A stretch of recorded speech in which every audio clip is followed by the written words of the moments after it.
श्रीमद् भागवत कथा प्रांगण में आगमन सभी भक्तों को व्यास मंच की ओर से दास गोविंद की जय श्री राधे, जय जय श्री राधे। परम मंगल में परात्पर अखिलेश्वर कारण करुणा वर्णाल भक्त वांछित कल्पतरु श्री कड़िंदुत विनिंदित पीतांबरधारी बाल कृष्ण लाल की वांगमयी प्रतिमूर्ति श्रीमद् भागवत कथा महापुराण सप्तम दिवस विराम दिवस की आज इस अरिहंत वाटिका की परम पावन धरा पर प्रवाहित होने के लिए जा रही है। आप सभी भक्त एक आसन पर आसीन होकर के विराजमान होकर के आज की बड़ी ही सुंदर मंगल में अमृतमयी ज्ञानमयी जन जन का कल्याण करने वाली ज्ञान रूपी गंगा में गोता लगाएं और स्वयं को कृतार्थ करें। आज की इस ज्ञान गंगा में प्रवेश करने से पहले हम नित्य प्रतिदिन की भांति हमारे ठाकुर के नाम का, हमारे किशोरी के नाम का, हमारे बिहारी के नाम का गुणगान करते हुए आज की इस मंगलमय कथा में प्रवेश करें। बोली श्रीमद् भागवत महापुराण की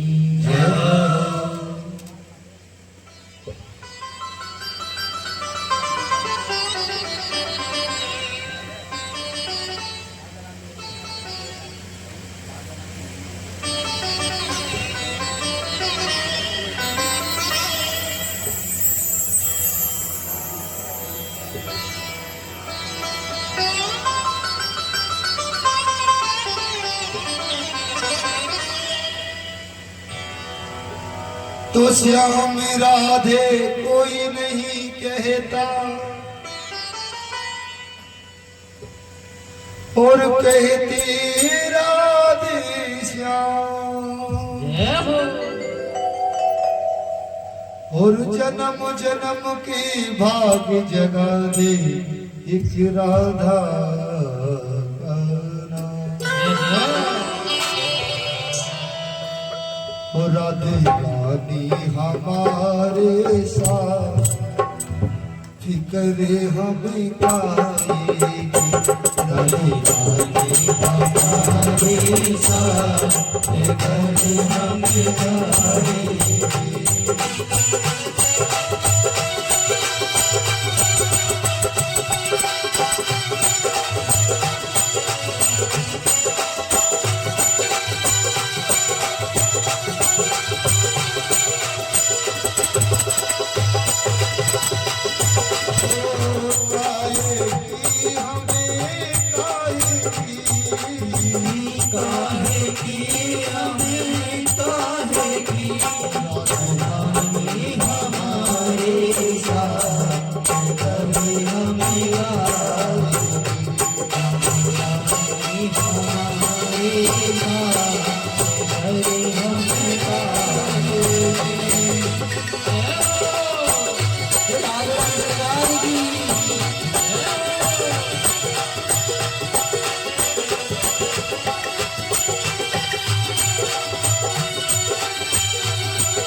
फिक्र हमें काहे काहे।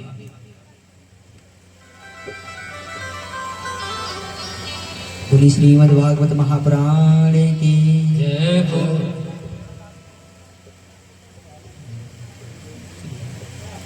श्री सुखदेव मुनि महाराज की जय हो। जय जय सीतादेव हरि बांके बिहारी लाल की जय हो। अब तो आप सभी भक्त अपने मन को वहीं ले चलिए जहां कल हमने कथा को विश्राम दिया था। बड़ा सुंदर द्वारकाधीश का विवाह रुक्मणी जी के साथ संपन्न हुआ और विवाह संपन्न हुआ महाराज तो कहते हैं श्री सुखदेव जी महाराज के ही राजा परीक्षित। आज मैं आपको सप्तम दिवस विराम दिवस की कथा से बड़पान कराने जा रहा हूं। आपको श्राप लगा है 7 दिन में मृत्यु का श्राप,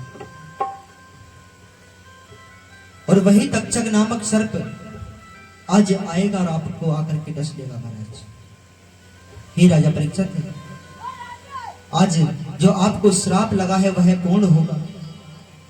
तक्षक नामक सर्प के डसने से आज आपकी मृत्यु हो जाएगी। आज आप एक आसन पर आसीन होकर के विराम दिवस की कथा का श्रवण पान कीजिए। श्री सुखदेव जी महाराज कहने लगे कि हे राजा परीक्षित, नमस्ये त्वं वाक्यछि भीष्णम् सुवंसतान् योन्ता शिवाम्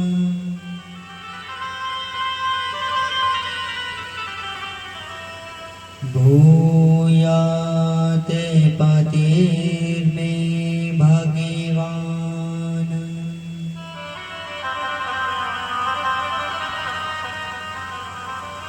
कृष्णस्तन्नुदो दताम्।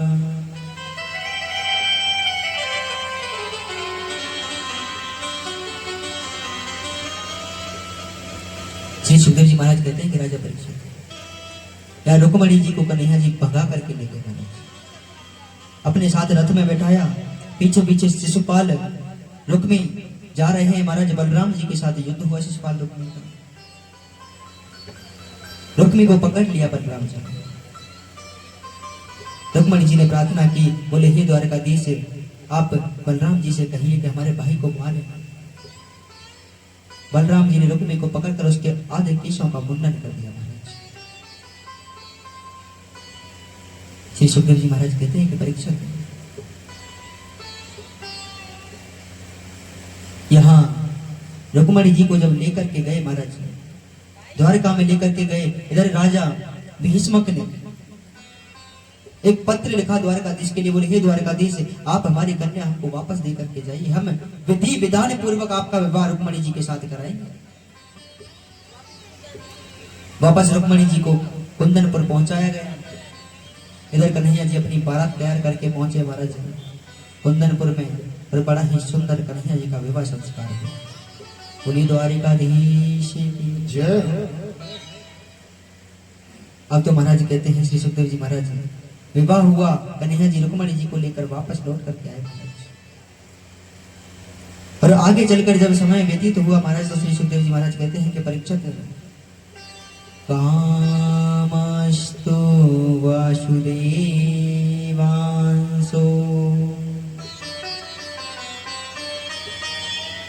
दग्ध प्रागिरोद्रमान्यो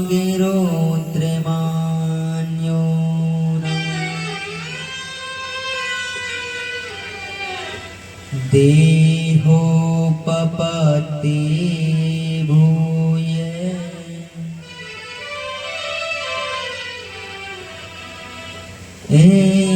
एस्तमेव प्रत्यपादता।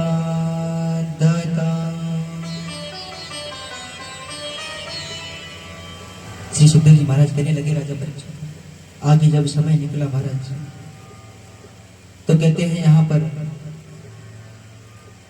रुक्मणी जी कन्हैया जी का एक पुत्र हुआ महाराज, बड़ा सुंदर पुत्र हुआ। अब इधर कहते हैं महाराज कि कन्हैया जी के यहाँ आनंद छाया हुआ था, रुक्मणी जी के साथ विवाह संपन्न हुआ, एक पुत्र हुआ रुक्मणी जी के, मंगल गान गाए जा रहे थे। पर कहते हैं कि कन्हैया जी के शत्रुओं की कमी नहीं थी महाराज, अनेकों शत्रु थे हमारे द्वारकाधीश के। अब तो महाराज कहते हैं एक पुत्र हुआ जिसका नाम हुआ प्रद्युम्न। बोलिए प्रद्युम्न जी महाराज की। प्रकष्ट द्युमन प्रकाश यशस्य से प्रद्युम्न। अब तो महाराज कहते हैं कि जिसके जीवन में सुंदर कर्मों का प्रकाश होता है उसे हम प्रद्युम्न कहते हैं महाराज। अब कन्हैया जी के शत्रुओं की कमी नहीं थी। एक संबासुर नाम का असुर दैत्य, कहते हैं महाराज, प्रेषित का गृह से, गर्भ गृह से उस बालक को चुरा करके ले गया महाराज। और उस बालक को जब चुरा करके ले गया तो नदी में जाकर के उस बालक को फेंक दिया।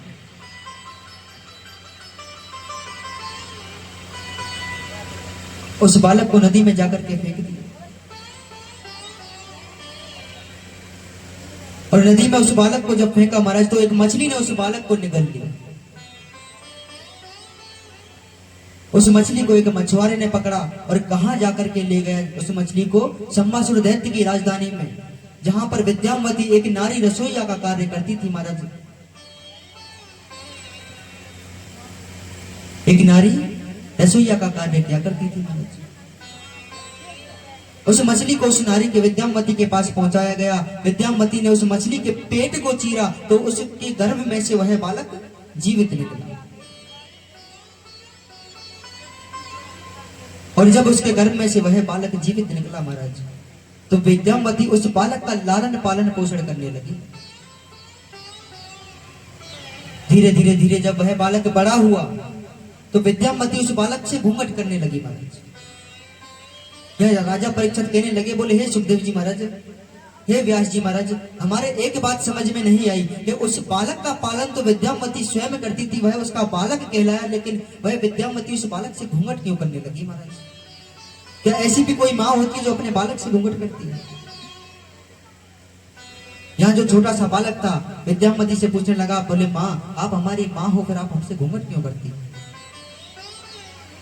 श्री सुखदेव जी महाराज कहते हैं कि राजा परीक्षित बोले, वह बालक प्रद्युम्न कोई और नहीं महाराज।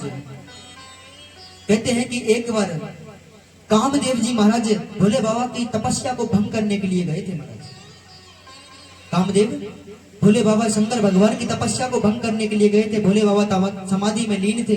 कामदेव अपने काम रूपी बाणों का प्रहार करने लगे और जब काम रूपी बाणों का प्रहार करने लगे महाराज तो कहते हैं भोले बाबा ने अपने तीसरे नेत्र को खोल करके जब देखा सामने कामदेव जी खड़े हुए थे, जल करके भस्म हो गए।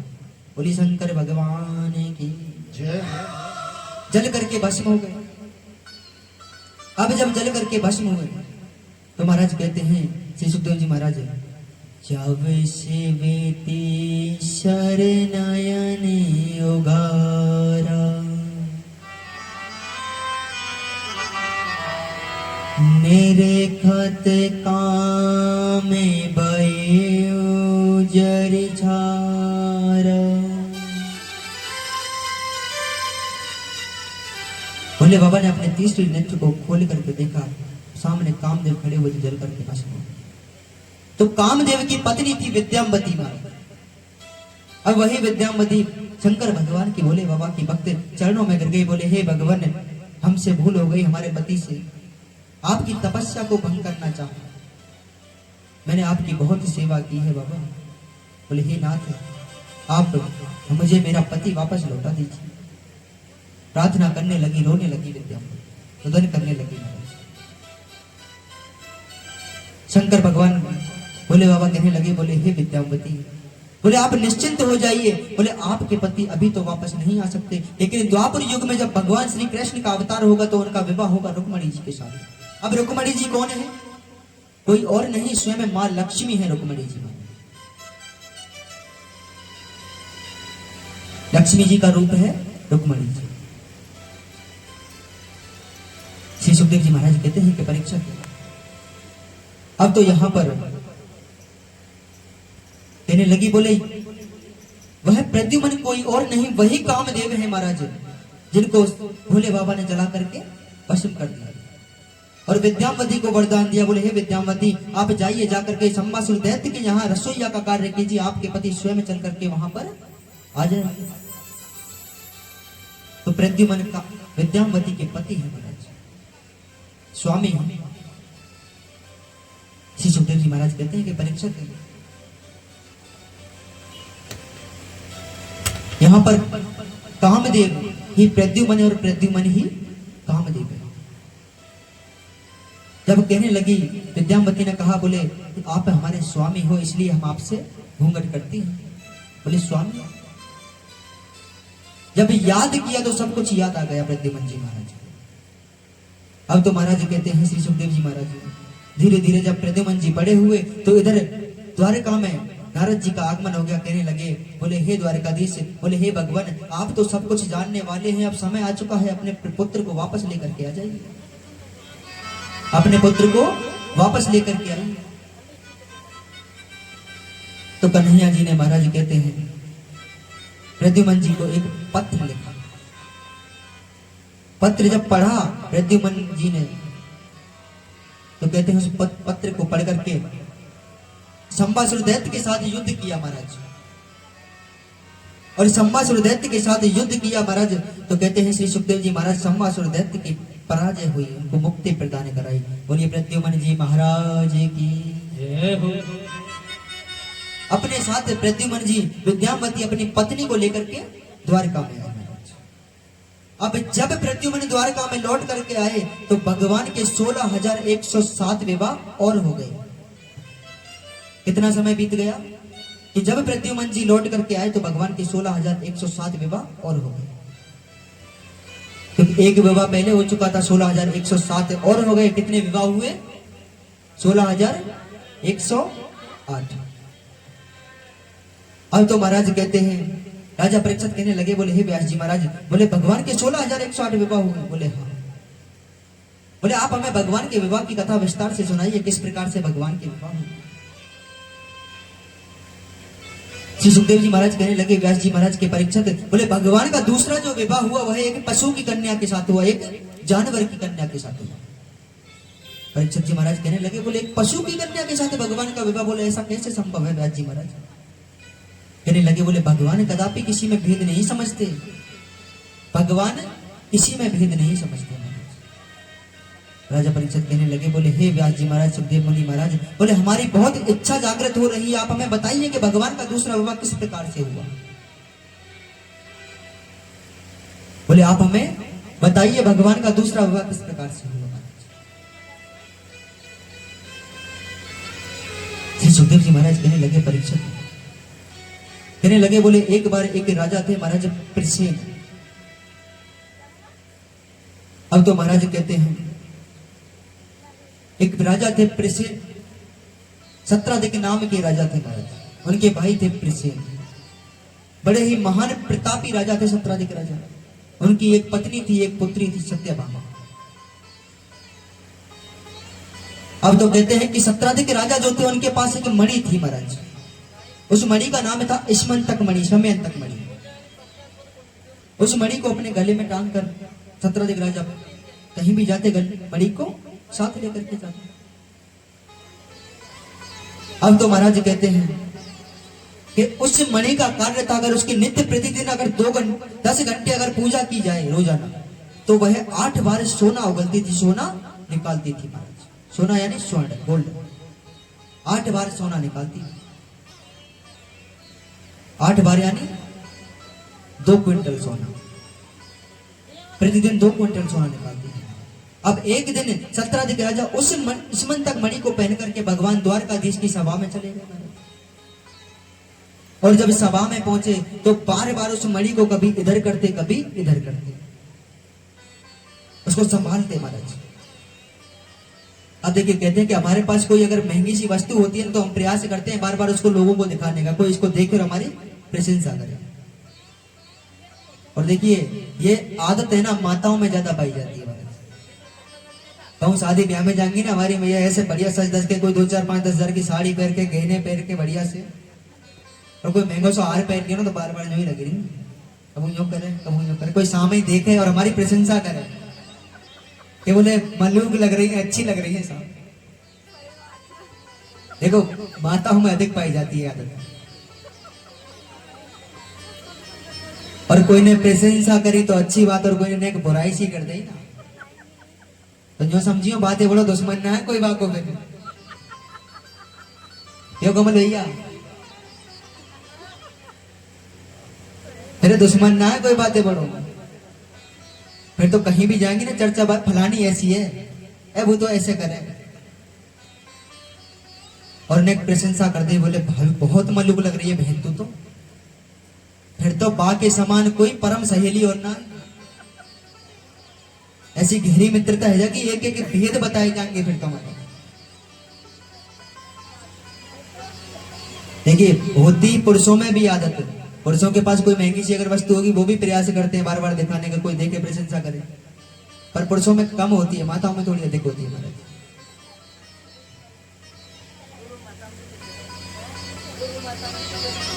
देखिए पुरुषों को इतना समय नहीं होता, बेचारे सुबह उठेंगे और जग के अपना स्नान करके और ऑफिस निकल जाए काम पे, शाम को थके आ रहे हमें फिर रोटी पानी खा के सो जाए, सोए तो सोए ना, ऑफिस को काम रह जाए, बाकी बाय कर भी लग जाए।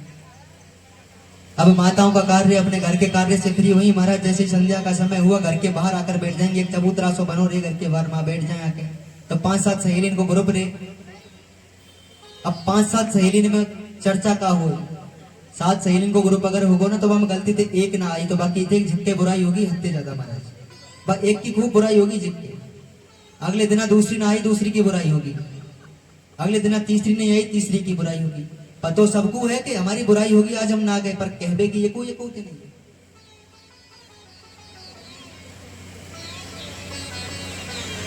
बोले बुराइयां सबकी होती है। अब तो महाराज कहते हैं श्री सुखदेव जी महाराज के ही राजा परीक्षित जब बार बार उस स्मंतक मणि को सत्राधिक राजा कभी इधर करते, तो जब इस दृश्य को द्वारकाधीश कन्हैया निहार रहे थे, देख रहे थे, तो उनको हंसी आ गई महाराज, और जब हंसी आ गई तो कन्हैया जी कहने लगे, बोले हे सत्राधिक राजा, बोले आपके परिवार में कुल 4 जन हैं, आप इस मणि को रखकर क्या करोगे, आप एक कार्य कीजिए, इसको हमारे खजाने में जमा करा दीजिए, यह हमारी प्रजा के कल्याण के लिए कार्य में आ जाए। कन्हैया जी ने तो मांगी प्रजा के कल्याण के लिए महाराज, अब सत्राधिक राजा ने मना कर दिया देने से, बोले हे द्वारकाधीश क्षमा कीजिए, मैं ये मणि आपको नहीं दे सकता, और वहां उस सभा में से उठ करके आ गए महाराज। अब कहते हैं कि एक दिन सत्राधिक राजा के भाई थे प्रसेन उस मणि को पहनकर चले गए, कहां शिकार करने के लिए महाराज, शिकार करने के लिए गए। अब गए तो सिंह का शिकार करने पर वापस एक सिंह ने उनका शिकार कर लिया, और उस वह सिंह शेर यानी उस मणि को लेकर के जा रहा था, तो सामने से आ रहे थे जामवंत जी भालू रीछ। उन्होंने जब उस सिंह के पास उस मणि को देखा तो उन्होंने सिंह के साथ युद्ध किया और उस मणि को स्वयं छीन करके ले गए महाराज। अब इधर कहते हैं महाराज जब कई दिन तक प्रसेन लौट करके वापस नहीं गए, तो सत्राधिक राजा जो थे एक दिन अपनी भार्या अपनी पत्नी के पास बैठे हुए थे महाराज, और पत्नी के पास बैठे हुए थे तो पत्नी से कहने लगे, बोले देवी देखो मैं आपको एक बात बताऊं, अगर आप किसी से ना कहो तो, क्या कहा, अगर किसी से ना कहो तो, और देखो माताओं से अगर ये बात कह दी जाए ना कि ना कहो तो बताऊंगा, तो भूल ही जाओ, वो बात बताई नहीं जाएगी और जल्दी बताई जाएगी महाराज।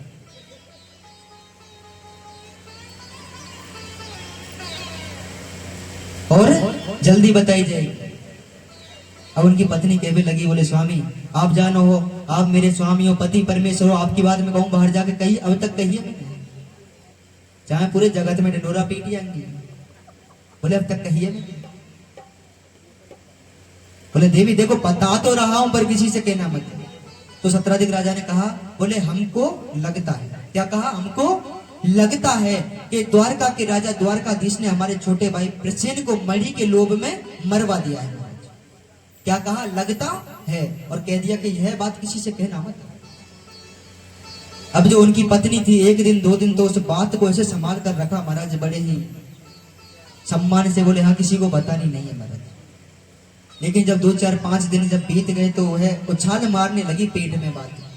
अब रोटी ना पच रही बेचारी की, खाती वापस आ जाती, बोले बात जब तक बाहर ना निकले तो रोटी कैसे पचेंगी। तो बाकी कोई एक सहेली थी, अब अपनी सहेली के पास गई एक दिन, बोली बहन देख मैं तुमको एक बात बताऊं, तू मेरी परम सहेली है, तू मेरी परम सहेली है, देख बता तो रही हूं पर कोई क्यों मत। अब जब कहते हैं हमारी कोई बात जानने की इच्छा हो ना तो उसकी सहेली के भी लगी, बोले बहन एक बात बता, आज तक तेने वो एक बात बताई, मैंने कोई को तेरी बात जाग कही है क्या, सबसे कह के आ गई हुई, बोले कही है। देखिए माताओं को, ये शास्त्र में लिखा हुआ, माताओं को श्राप लगा हुआ है कि उनके पेट में कोई बात बचेगी नहीं महाराज, कोई बात छुपा नहीं सकती वो, ये श्राप लगा हुआ है माताओं।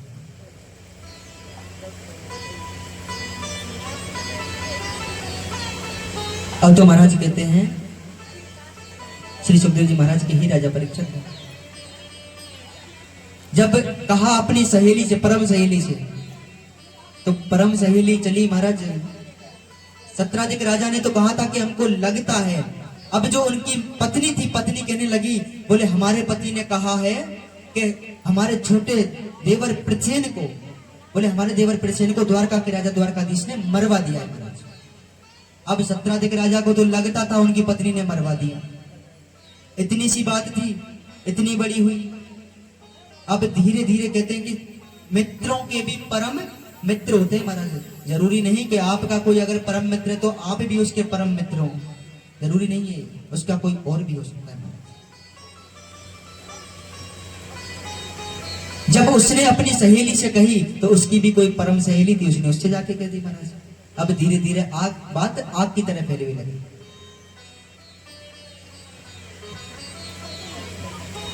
महाराज कहते हैं श्री सुखदेव जी महाराज के ही राजा परीक्षित, इतनी सी बात थी। अब देखो माताओं में एक खास आदत होती है कि इतने सी अगर कोई बात होगी ना, धीरे धीरे नमक मिर्च मसाला लगा के दायरियत बड़ी कर दे। जो सुनने वाला हुए ना बेचारे, जाके ऊपर वो बात चल रही हो तो वैसे ही मर ले सुन के। और अच्छी बात को नहीं फैलाएंगे, कोई गलत बात होगी ना तो बात जरूर फैला में। कोई की छोरी कोई के छोरा के संग भाग गई ना, अरे बहन तेने कुछ सुनो है का, फलाने की छोरी फलाने छोरा के संग भाग गई है। और आस पड़ोसी की छोड़ो, रिश्तेदारी तक, वहां तक फोन पहुंच जाए, अजी कुछ सुनो तुमने, अरे फलाने को छोरा फलाने की छोरी लग बको।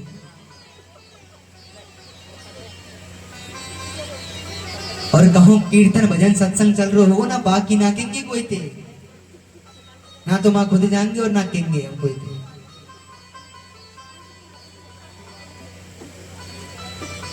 आजकल तो देखिए कि घर के बाहर सिटियों में तो एक ग्रुप होता है महाराज के, आजकल तो चलो डिजिटल जमाना है वो के व्हाट्सएप में ही है जाए काम सब। अगर फिर कछु ना हुए तो व्हाट्सएप वगैरह पे तो सब महाराज घर के बाहर ग्रुप आ जाए, फोन करके आजा दारी खाली बैठे ने पतरा लेंगे।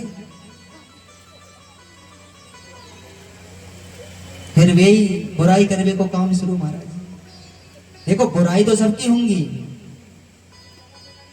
आजकल तो देखो शहरों में तो घर के बाहर ऐसे ग्रुप होता है तो आ जाती है। पहले पुराने समय में कुएं पर पंचायत हुआ करती थी माताओं की, संध्या में जब पानी भरने जाती थी ना कुएं पर, तब पंचायत होती थी, क्योंकि सब जगह की मैया आमे ही पानी भरवे को। अब आम ही तो महाराज पूरे गांव की खोज खबर लेके आमे इतकी सुनी कबू कहूं की, तो वहां वो उनका हुआ करता था महाराज सभागृह, पूरे गांव की सभा चलती थी कुएं पर संध्या के समय। पानी भरती भरती हमारे है तो ऐसे है, वो हमारा फलाने ऐसे है, वो ठीक है ऐसे है, सबरी खबर इनको आदान प्रदान महाराज। और सोशल मीडिया तेज तेज, ये मीडिया वाले तो कहा भेजे मिलते होती है।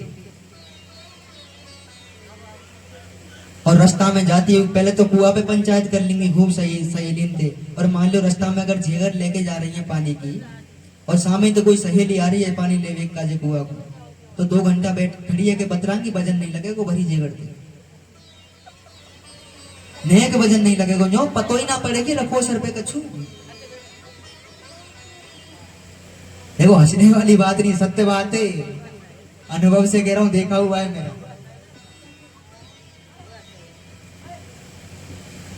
2 घंटा बतला लेंगी, कोई फर्क, कोई वजन नहीं लगा, घर पे लेके पहुंच गई ना, और सामने पति देव बैठे, और 1 मिनट तो बहुत दूर की बात है, 2 सेकंड अगर पति ने ना सुनी तो राशन पानी लेकर चढ़ जाएंगी। तो नहीं देखना क्यों जी तुमने, मैं यहाँ भजन मर रही हूँ, क्या उतरवा ना सके, बेचारे पे पूरे राशन पानी लेकर चढ़ जाएंगे। जब ऐसा वजन लगेगा तो इन्हें पहाड़ रखो है मुंह के ऊपर। जय हो।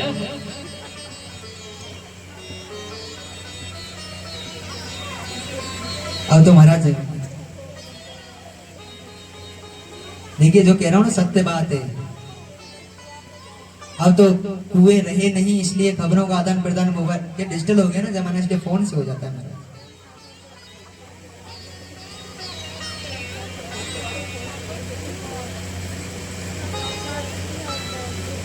और अच्छी खबर को कोई नहीं बताएगा, बुरी खबरों को, क्योंकि आज का समय ऐसा है कि इंसान है ना अपने दुख से दुखी नहीं है महाराज, सामने वाले के सुख से दुखी है। हम अपने दुख से दुखी नहीं है, सामने वाले के सुख से दुखी है महाराज। हमारे घर में चाहे कितने को दुख है, सामने वाले के नेक सुख है जाए ना, कछु नेक मकान बन जाए, कछु गाड़ी घोड़ा जाए, बोले जाके कैसे गए हो, फिर बुराई कर बस उल्टे काम कर रही तो जवाब है। देखिए बुराई है ना, आप अगर किसी की बुराई करते हो ना, थोड़ा ध्यान देना कि आप अगर किसी की बुराई करते हो ना, तो जिसकी आप बुराई करते हो उसके पाप नष्ट होते हैं, उसके पाप आपको लगते हैं। किसी की भी बुराई करते हो उसके पाप आपको लगते हैं, उसके नष्ट होते जाते हैं। इसलिए बुराई मत किया करो कभी किसी की, पर या के बिना तो हम रह ही ना सकें तरह का। सच बात है, लियो ही ना जाए आगे बिना तो। शाम को भोजन ही जब बचे, जब भाई के यहाँ 2 4 5 बेर हो रहा है ना कोई। बोली वृंदावन बिहारी लाल की। देखो भैया हो रहा हूं, मत मानियो, पर सत्य बात है जो कह रहा हूं मैं।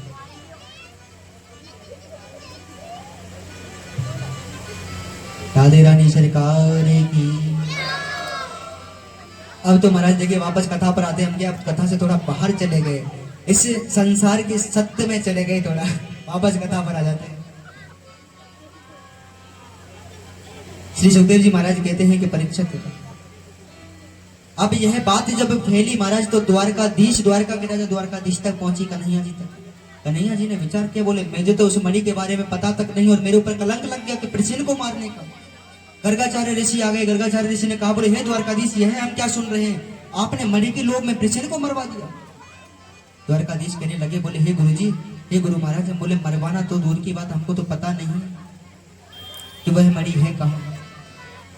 गर्गाचार्य जी कहने लगे, बोले हे द्वारकाधीश, बोले अब आपका कर्तव्य, जो कलंक आपके ऊपर लगा है इसको आपको स्वयं ही मिटाना होगा। सैनिकों के साथ द्वारका के राजा द्वारकाधीश महाराज वन की ओर, जंगल की ओर चल दिए, और कहां जाकर, जहां पर प्रसेन का शव पड़ा हुआ, मृत शरीर पड़ा हुआ था, और जब उस मृत शव को देखा तो उस पर एक सिंह के पैरों के निशान थे, पद चिन्ह थे। जब देखा तो वहां से सिंह के पद चिन्ह जा रहे थे, उनके पीछे पीछे जा रहे थे। आगे बढ़े तो वहां पर सिंह का शव पड़ा हुआ था, मरा हुआ शेर पड़ा हुआ था। उसके शव पर एक भालू यानी रीछ के पद चिन्ह थे महाराज, एक रीछ के पद चिन्ह थे। उस भालू के पद चिन्हों के पीछे पीछे गए तो महाराज जाकर देखा वह पद चिन्ह एक गुफा के अंदर जा रहे थे। अब जब गुफा में प्रवेश किया तो जामवंत की एक कन्या थी महाराज, वह उस स्मंतक मणि के साथ खेल रही थी। जट से कन्हैया जी ने देखा तो महाराज वह कन्या डर गई और जामवंत जी के पीछे जाकर के छुप गई। द्वारकाधीश जामवंत के पास जाकर कहने लगे, बोले हे जामवंत जी, आप इस मणि को हमें लौटा दीजिए, इस मणि के चक्कर में हमारे ऊपर कलंक लग चुका है महाराज, सो आप इस मणि को हमें लौटा दीजिए। जामवंत जी कहने लगे, बोले आप कौन है, पहले आप अपना परिचय दीजिए। कहने लगे, हम द्वारका के राजा हैं, द्वारकाधीश। जामवंत जी कहने लगे, बोले हे द्वारकाधीश, हम इसी प्रकार आपको यह मणि नहीं लौटाएंगे, अगर आपको यह मणि चाहिए तो हमारे साथ युद्ध करना होगा, हमसे युद्ध कीजिए, हमको परास्त कीजिए, उस मणि को ले जाइए। अब तो महाराज जामवंत जी में और द्वारकाधीश में युद्ध होने लगा। 1 दिन हुआ, 2 दिन हुए, 3 दिन हुए, धीरे धीरे 27 दिन बीत गए। और 27 दिन में जामवंत जी ने एक बात अनुभव करी महाराज के, जो योद्धा है मेरे सामने जो मुझसे युद्ध कर रहा है, और युद्ध कौन सा, मल्ल युद्ध हुआ, शस्त्र वाला युद्ध नहीं। जामवंत जी ने एक बात अनुभव करी कि जो मेरे सामने योद्धा है यह इतना बलशाली है कि ये चाहे तो मुझे अभी हरा दे, लेकिन जब भी मैं युद्ध में हारने लगता हूं तो ये मुझे वापस युद्ध में ले आता है। तो श्री सुखदेव जी महाराज कहते हैं कि परीक्षित,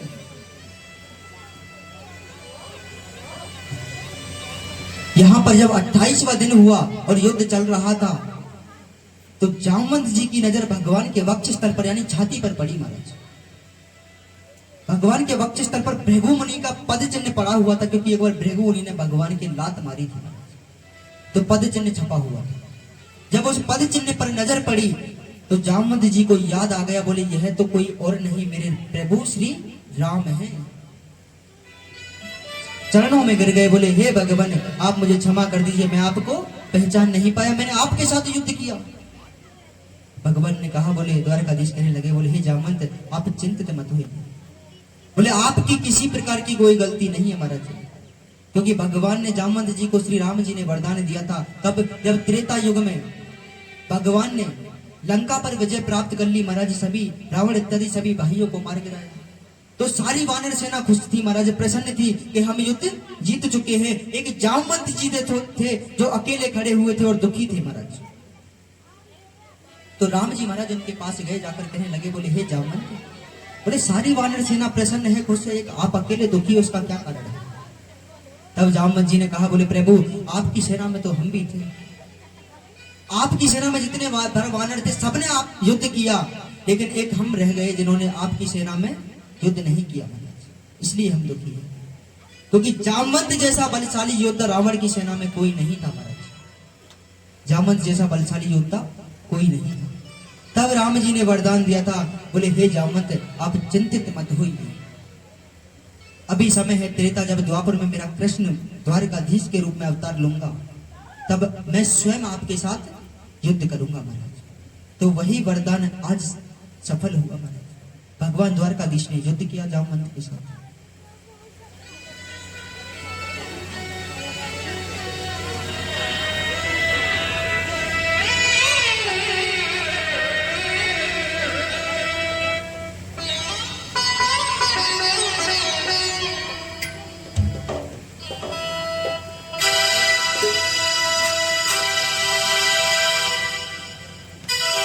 समय समय की बात है और समय बड़ा ही शूर है,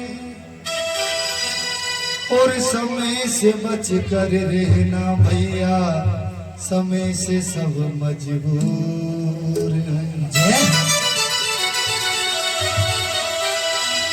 इस समय को भरोसो कोनी, हो कद पलटी मार जावे, समय को भरोसो कोनी, हो कद पलटी मार जावे।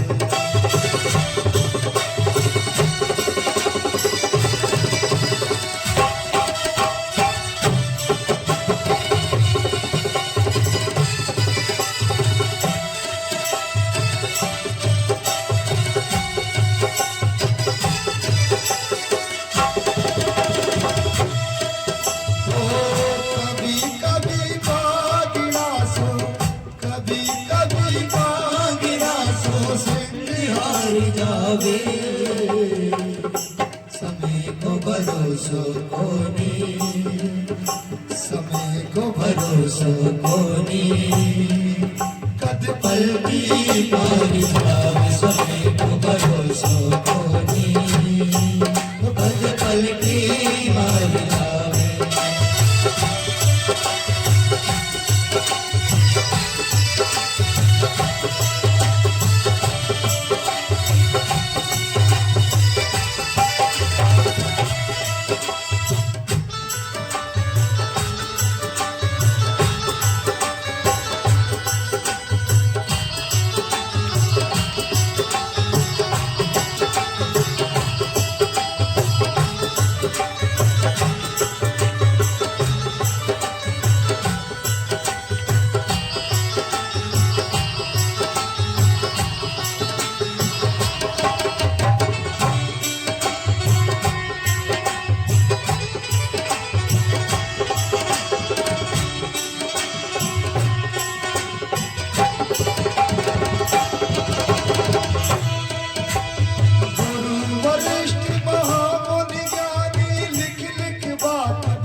भरोसो कोनी कद पलटी मार जावे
सभी को भरोसो कोनी पद पलटे मार जावे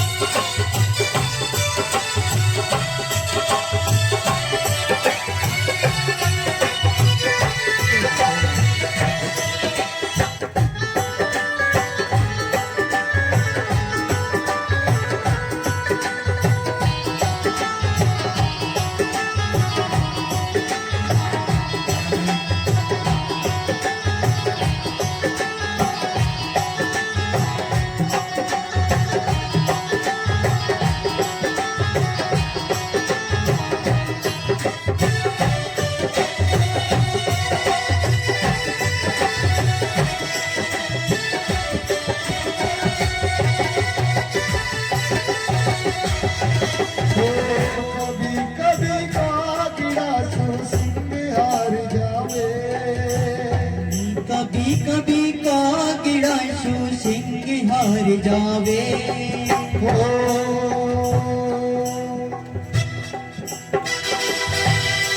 कभी कभी कागड़ा सो सिंह हार जावे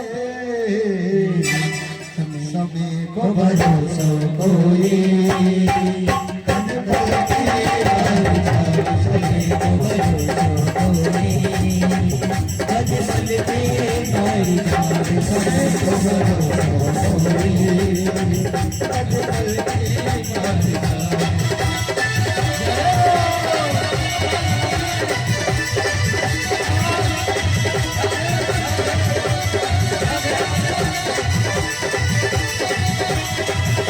जय जय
बोले समय को भरोसे को नहीं कद पलटी मार जाए।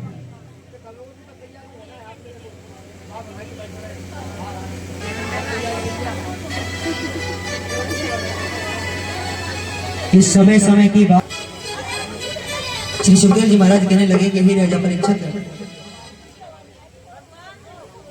यहाँ पर बड़ा ही सुंदर कहते हैं महाराज, जब पहचान लिया तो कहने लगे जामवंत जी महाराज, भगवान से कहने लगे जामवंत जी महाराज, बोले हे भगवान क्षमा कीजिए, मणि तो मैं आपको अभी भी नहीं दे सकता। बोले इस मणि को मैं आपको तभी दूंगा जब आप मेरी कन्या के साथ विवाह करोगे। मैं कन्यादान स्वरूप इस मणि को आपको भेंट करना चाहता हूँ। मैं कन्यादान स्वरूप इस मणि को आपको भेंट करना चाहता हूँ। भगवान कहने लगे, बोले जामवंत कन्यादान का मतलब समझते हो? जामवंत जी कहने लगे, बोले भगवान पशु हो तो क्या हुआ, मेरे भी एक कन्या है, मैं चाहता हूँ कि आप मेरी कन्या के साथ विवाह कीजिए। तो भगवान का दूसरा विवाह जामवंत की पुत्री जामवंती के साथ हुआ महाराज। भगवान के दो विवाह हुए। बोले जामवंत जी महाराज की, द्वारिकाधीश की जय हो। भगवान के दो विवाह हुए महाराज। अब तो कहते हैं श्री सुखदेव जी महाराज के ही राजा परीक्षित जब वे वापस लौट कर के आए, उस मणि को सत्राधिक राजा के पास देने के लिए गए महाराज। तो सत्राधिक राजा ने उस मणि को लिया। सत्राधिक राजा चरणों में गिर गए, बोले हे भगवान, मैंने यह नहीं कहा था कि आपने मेरे भाई प्रसेन को मरवा दिया है, मैंने तो कहा था कि मुझे लगता है। क्या कहा था? लगता है। लेकिन वह बात बढ़ती बढ़ती इतनी बढ़ गई कि महाराज प्रसेन को मरवा ही दिया भगवान।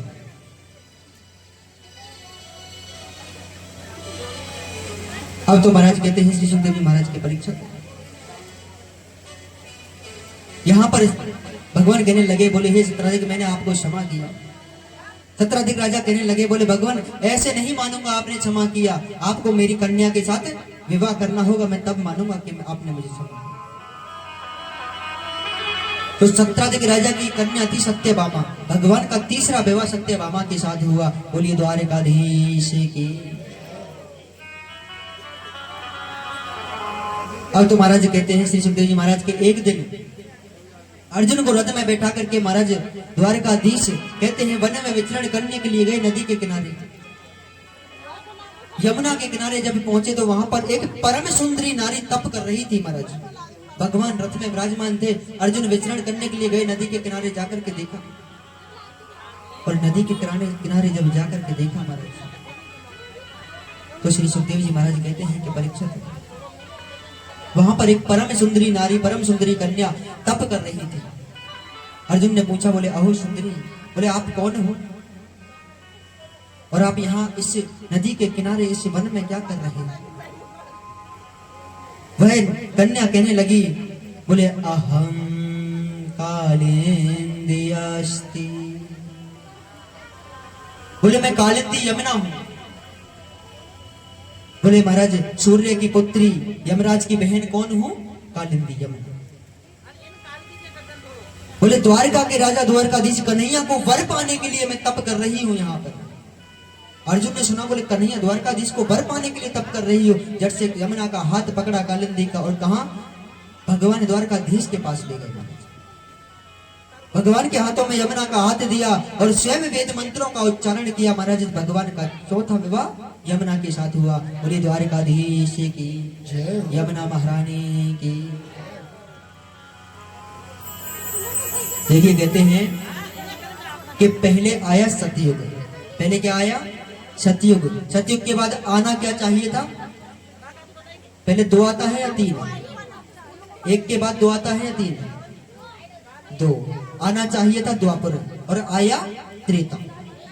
सतयुग के बाद आया त्रेता, फिर आया द्वापर। अगर सतयुग के बाद द्वापर पहले आता और त्रेता बाद में आता ना, तो आज ये जो कन्याएं भाग भाग कर जा रही हैं, पतियों की हत्या हो रही है, एक एक कन्या चार चार पतियों के साथ विवाह कर रही है, एक पुरुष से तीन तीन चार चार कन्याओं के साथ विवाह कर रहा, ये नहीं होता महाराज। अगर द्वापर पहले आ चुका होता तो,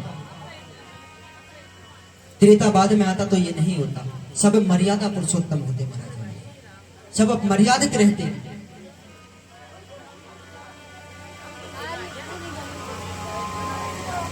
अब महाराज कहते हैं श्री सुखदेव जी महाराज के ही राजा परीक्षित अहम देवस्य सवितुर्दु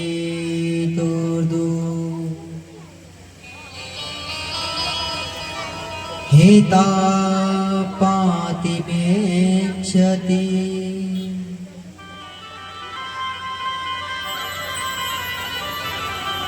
विष्णु वरण्यवर्तम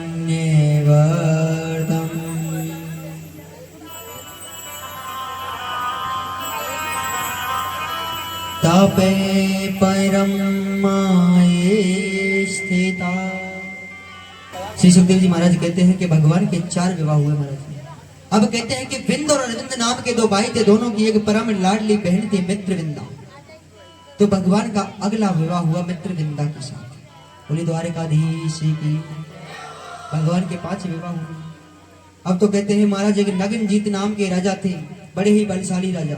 उनके यहाँ कहते हैं कि महाराज 7 बैल थे। उन्होंने घोषणा करवा रखी थी कि इन 7 बैलों को अगर कोई एक साथ नाथ देगा तो उसके साथ मैं अपनी कन्या का विवाह करूंगा। भगवान द्वारकाधीश वहां पर पहुंचे और कहते हैं उन 7 बैलों को एक साथ नाथा महाराज। अब कहते हैं उनकी कन्या का नाम था सत्या। तो भगवान का 6वां विवाह सत्या के साथ। बोली ही द्वारकाधीश की। अब तो महाराज कहते हैं कि एक इधर राजा देवी नाम की पराक्रमी स्त्री थी, बड़ी ही बलशाली स्त्री, पूरे राज्य को स्वयं अकेली संभाला करती थी महाराज।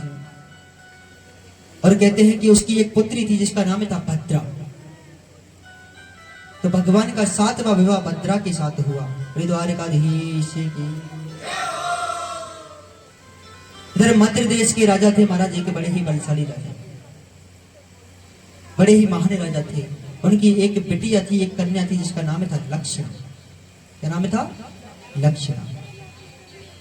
अब तो भगवान का 8वां विवाह हुआ लक्षणा के साथ। बोलिए द्वारकाधीश की, कृष्ण कन्हैया लाल की, बांके बिहारी लाल की। अब तो महाराज कहते हैं कि एक पराक्रमी राजा हुआ, बड़ा ही राक्षसी राजा था जिसका नाम था भौमासुर। और ऐसा राक्षसी राजा कि उसने बड़े बड़े राजघरानों से उनकी राजकन्याओं को चुरा लिया महाराज, और 16,100 कन्याओं को बंदी बना रखा था। उसके मन की अभिलाषा थी कि जब यह कन्या 20,000 हो जाएंगी तो मैं इनके साथ एक साथ विवाह रचाऊंगा। 16,100 कन्याओं को बंदी बना रखा था। एक दिन उसी भौमासुर नाम के राजा ने देवताओं की माता थी अदिति, अदिति के छत्र और कुंडलों को चुरा लिया। अब अदिति कहाँ? भगवान के पास द्वारका में जाकर के शिकायत की महाराज के। बोले एक भौमासुर नाम के राजा ने मेरे छत्र कुंडलों को चुरा लिया, आप जाकर के वापस लेकर के आई। तो भगवान अपने साथ सत्यभामा को लेकर के गए। सत्यभामा को क्यों लेकर के गए? क्योंकि सत्यभामा भूमि थी महाराज, पृथ्वी जो थी वह सत्यभामा थी, और जो भौमासुर था वह पृथ्वी पुत्र था महाराज, पृथ्वी का पुत्र था।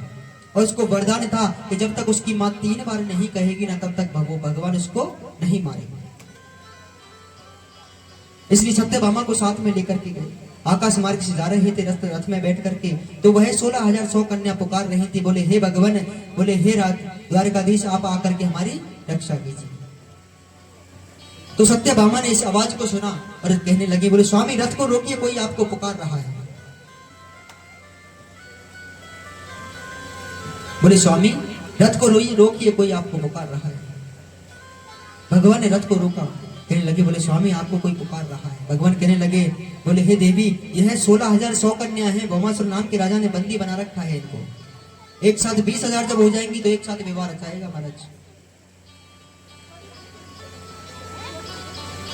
अब तो महाराज कहते हैं, सत्यभामा ने कहा, बोले इतना बड़ा पापी राजा है? तो मुख से निकल गया, बोले ऐसे पापी राजा को तो मार देना चाहिए महाराज। एक बार बुलवाइए भगवान ने कहा, बोले देवी हम आकाश मार्ग में हैं, पवनों का वेग थोड़ा अधिक है, हवाएं थोड़ा तेज चल रही हैं, मुझे सुनाई नहीं दिया, दोबारा कहिए क्या कहा। सत्यभामा ने फिर कहा, बोले ऐसे पापी नीच राजा को तो मार देना चाहिए। 2 बार बुलवाया। फिर भगवान ने कहा, बोले देवी, बोले मैंने थोड़ा सुना नहीं, मेरे समझ में नहीं आया आपने क्या कहा, एक बार और कह दीजिए क्या कहा। सत्यभामा ने फिर कहा, बोले स्वामी ऐसे पापी राक्षसी नीच निकृष्ट राजा को तो मार देना ही उचित है महाराज। 3 बार बुलवाना था, सो 3 बार बुलवाइए, क्योंकि माँ को वचन दे रखा था कि जब तक उसकी माँ स्वयं नहीं कहेगी तब तक भगवान उसे नहीं मारेगा। भौमासुर के साथ युद्ध किया और उसकी कहते हैं उसको मुक्ति प्रदान की, उसका उद्धार किया। बोली द्वारिकाधीश की, उसको मुक्ति प्रदान की महाराज। अब जो 16,000 100 कन्या उनको कारागृह से तो आजाद करा दिया, अब वह 16,000 100 कन्या अपने राज्य वापस लौट करके नहीं जाती। कहने लगी बोले भगवान अब हम अपने राज्य कैसे वापस लौट करके जाएं? अगर वापस जाते भी हैं तो कोई हमारे साथ विवाह नहीं करेगा, कोई भी हमारे साथ विवाह नहीं करेगा। जाएंगे तो 100 प्रकार के सवाल पूछे जाएंगे, प्रश्न करे जाएंगे, इतने वर्ष कहाँ रही, किसके साथ रही, क्या किया।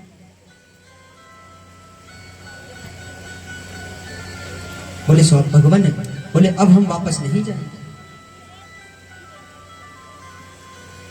जब कहने लगी, भगवान कहने लगे आप अपने राज्य वापस लौट करके चली जाएंगे। बोले भगवान या तो आप हमें कोई उपाय बताइए, नहीं तो हम यहीं पर आत्महत्या कर लेंगे महाराज। तो भगवान उन 16,000 100 कन्याओं को अपने साथ द्वारिका में ले गए और उन 16,000 100 कन्याओं से एक साथ विवाह रचाया महाराज। बोली द्वारिकाधीश की, द्वारिकाधीश की, द्वारिकाधीश की। तो भगवान के कितने विवाह संपन्न हुए? 16,108। अब तो 16,108 रानियां मिलकर के गान गाने लगी महाराज। इस श्याम नाम की मेहंदी रचा कर घूंघट में शर्माऊंगी, इस श्याम नाम की मेहंदी रचा कर घूंघट में शर्माऊंगी, बन के दुल्हनिया श्याम पिया के ब्रज नगरी अब जाऊंगी, मैं ब्रज नगरी अब जाऊंगी।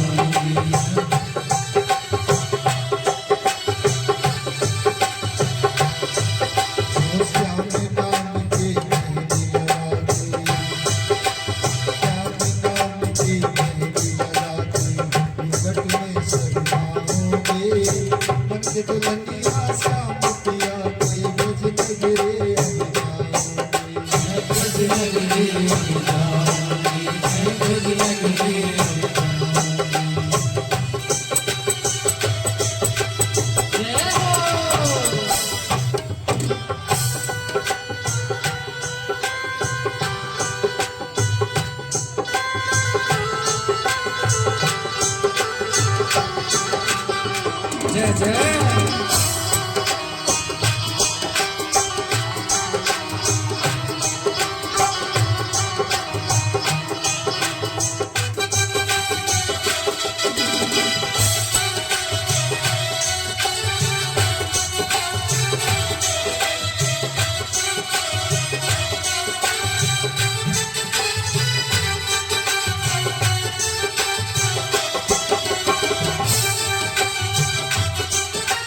लगी सब मिल करके। उस श्याम नाम की मांगे भरी और उस श्याम नाम की मांगे भरी और श्याम चुनरिया ओढ़ी रे, उस श्याम नाम की मांग भरी और श्याम चुनरिया ओढ़ी रे, उस श्याम नाम की मांगे भरी और श्याम चुनरिया ओढ़ी रे, श्याम नाम की श्याम प्रीति रंग राची ऐसी दुनिया से मुक्त मोड़ी रे, है दुनिया से मुक्त मोड़ी रे, है दुनिया से मुक्त मोड़ी। वो मेरा हो जाएगा और वो मेरा हो जाएगा और मैं उसकी हो जाऊंगी।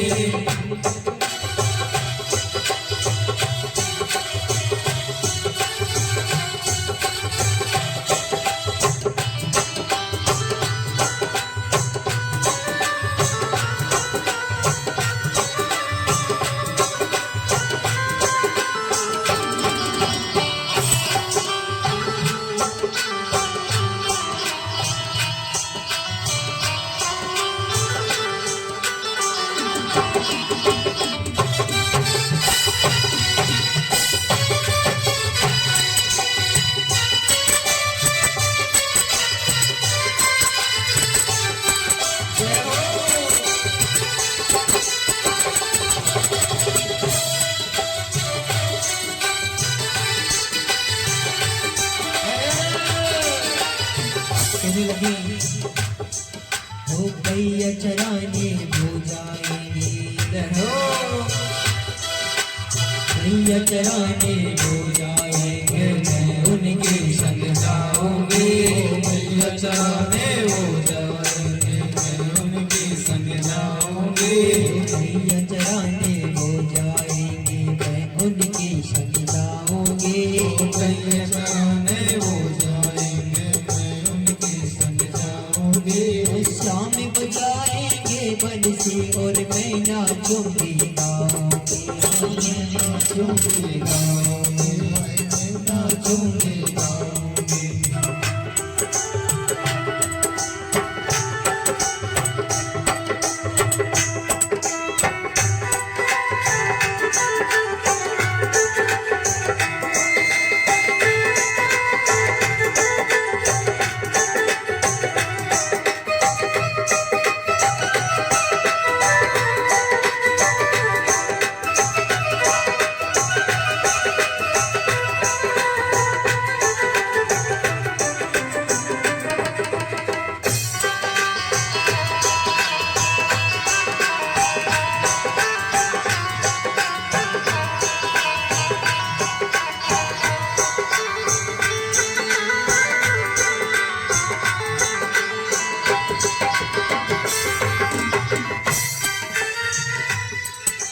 थक जाएंगे श्याम पिया तो,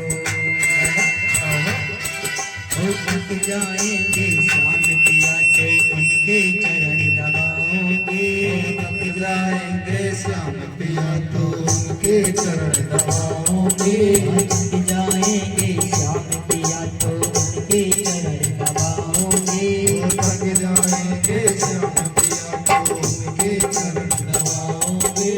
पल के दुल्हनिया श्याम पिया के ब्रज नगरी अब जाऊंगी, मैं ब्रज नगरी अब जाऊंगी।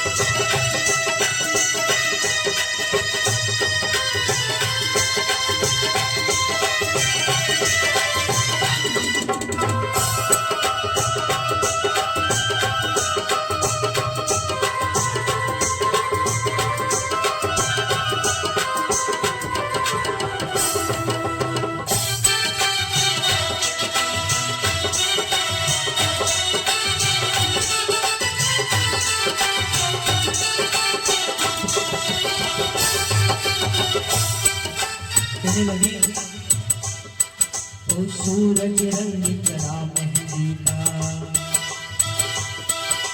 सूरज रंग चढ़ा मेहंदी का, मैं तो ऐसी लाल भई, सूरज रंग चढ़ा मेहंदी का, मैं तो ऐसी लाल भई। ओ सूरज रंग चढ़ा मेहंदी का, मैं तो ऐसी लाल भई, सूरज रंग चढ़ा मेहंदी का, मैं तो ऐसी लाल भई। ओ श्याम पिया की बन के सुहागन सातों जन्म निहारी भई, हर सातों जन्म निहारी, हर सातों जन्म निहारी भई।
सदा सुहागन कहलाऊंगी,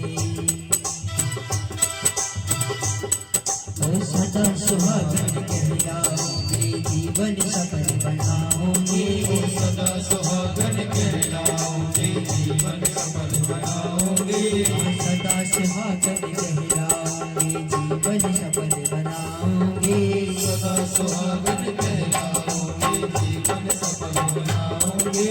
श्याम पिया की बन के दुल्हनिया ब्रज नगरे अब जाऊंगी, मैं ब्रज नगरे अब जाऊंगी, हो ब्रज नगरी अब जाऊंगी।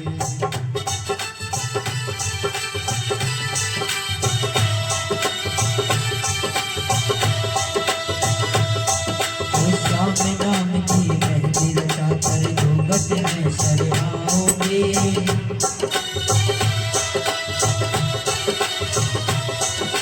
श्याम नाम की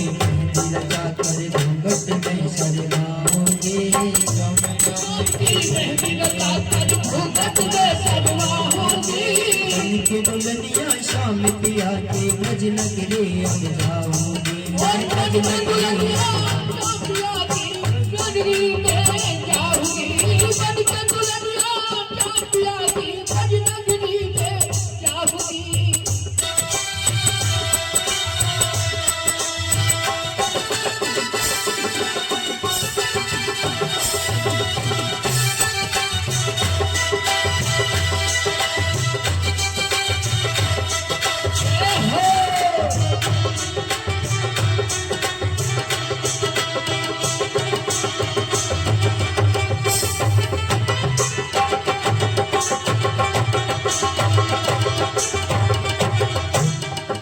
कौन कौन जाता है श्याम जी के साथ ब्रज नगरी जाना? कौन कौन चाहता है ब्रज में जाना? सीधे हाथ उठा कर दोनों तालियों के साथ। बन के दुल्हनिया श्याम पिया के ब्रज नगरी अब जाऊंगी, मैं ब्रज नगरी अब जाऊंगी, ओ बन के दुल्हनिया श्याम पिया के ब्रज नगरी अब जाऊंगी, ब्रज नगरी अब जाऊंगी। श्याम नाम की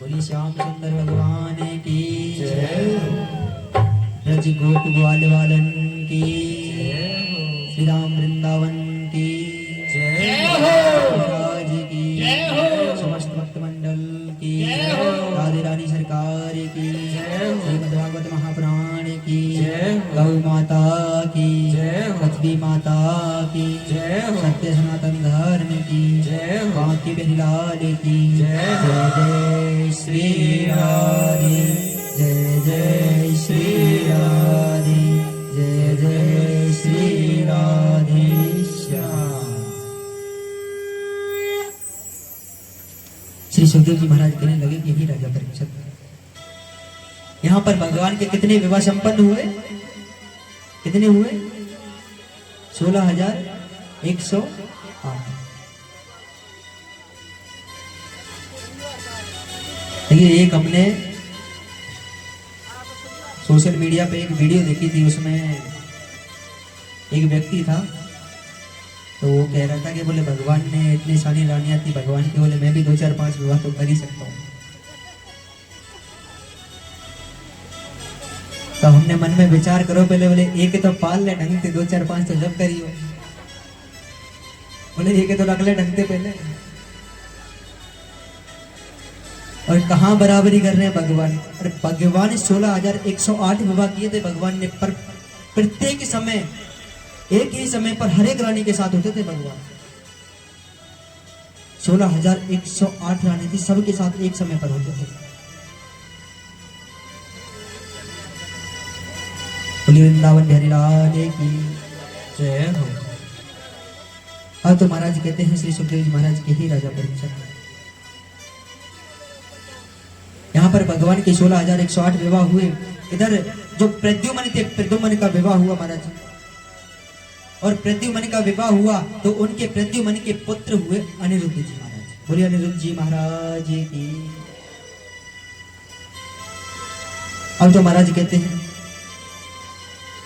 भगवान की 16,108 रानियां, सबके 10-10 पुत्र, बस एक जामवंती के कोई पुत्र नहीं हुआ महाराज। जामवंती के कोई पुत्र नहीं हुआ, सब रानियों के 10-10 पुत्र हुए।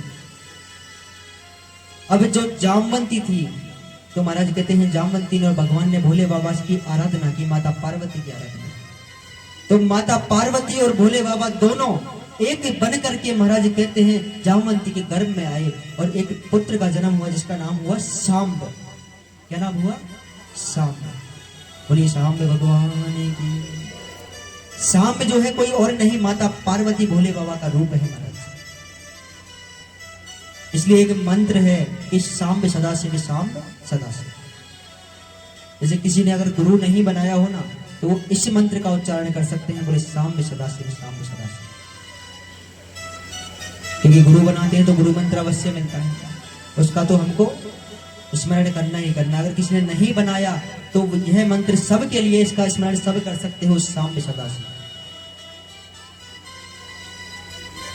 और देखिए हमारे प्रेमानंद जी महाराज कहते हैं कि जीवन में कितनी भयानक परिस्थिति क्यों ना आए तो एक मंत्र दिया है, सबको पता होगा, कृष्णाय वासुदेवाय हरे परमात्मने प्रणत कलेशनाशाय गोविंदाय नमो नमः। जब समय मिले ना तब इस मंत्र का उच्चारण किया करो, जब समय मिले तब।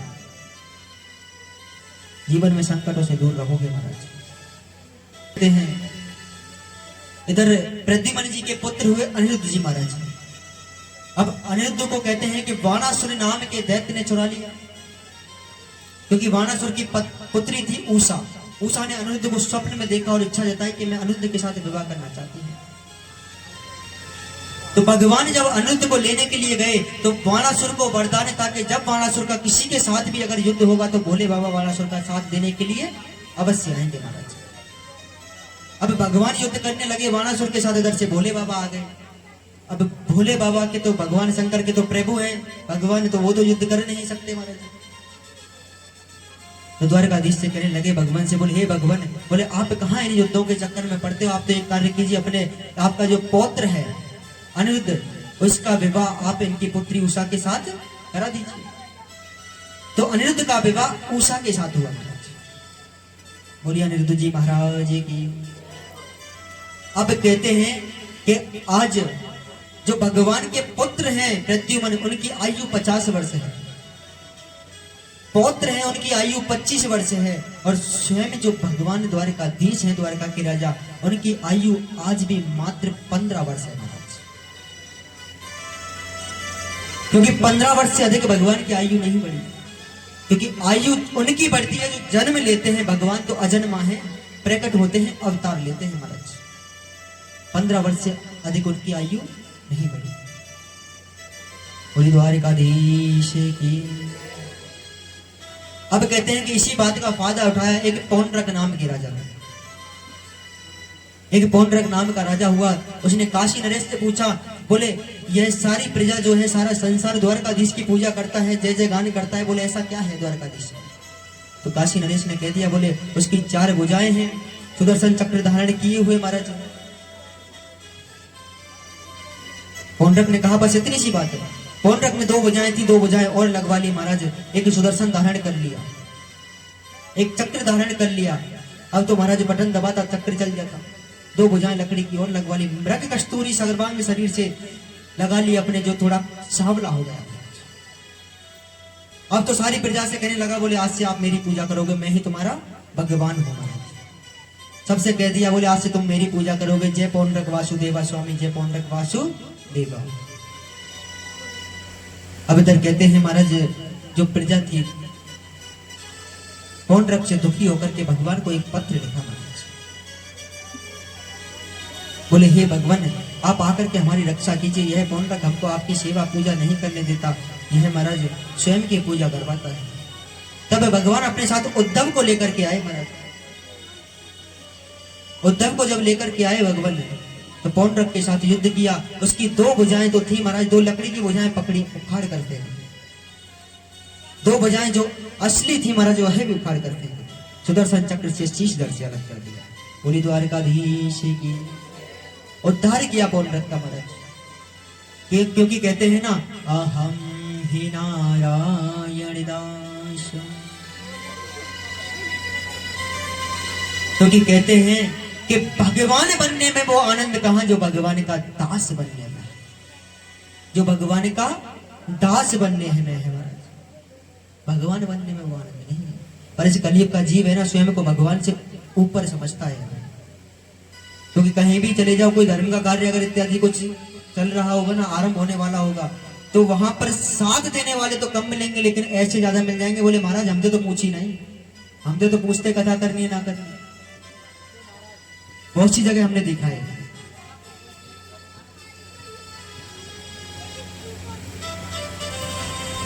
अब तो महाराज देखिए, धर्म का कार्य कहीं भी चल रहा हो ना, उसमें साथ देना चाहिए, ना कि उसमें रोक लगानी चाहिए। सोचिए, राजा दक्ष जो थे यज्ञ करा रहे थे महाराज, भगवान